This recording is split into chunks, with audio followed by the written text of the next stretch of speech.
One day I was driving through the city. It was raining heavily. There weren't many cars on the streets. I turned a corner, and there, under the porch, stood a young couple holding hands. They looked very nice. I looked at them, and without slowing down, drove past them, driving through a huge puddle. I saw a wave come out from under my car. Naturally, the water was muddy, and that wave was a pale brown color. I saw that they were completely splashed with water from head to toe. It was a wave, like a tsunami disaster movie. And I could see so clearly as the wave came over them that it was a slow motion effect. In the mirror, I saw a guy yelling something after me. Maybe he was cursing at me.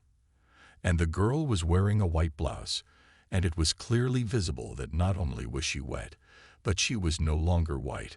Her color had turned some kind of gray. I had been driving for literally a couple of minutes, and I was really embarrassed.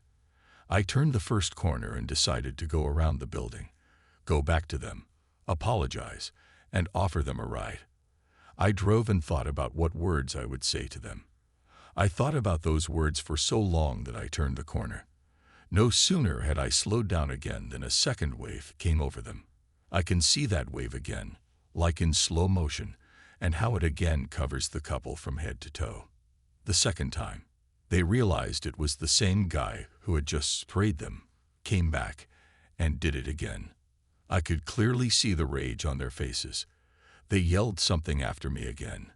It was embarrassing, but I couldn't help laughing. And they saw me laughing.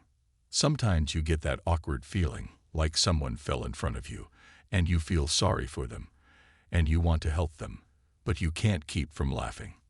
It was the same year. I felt even more ashamed that I couldn't stop myself. I seriously considered going back a third time. I realized that if I stopped and got out, they would just kill me and be right. I can't even imagine what a jerk I looked in their eyes. Not only did I splatter the first time, but then I went back and cynically splattered the second time and even laughed. I can't even imagine how they swore at me. I'm very ashamed of what I did, but I can't undo the past.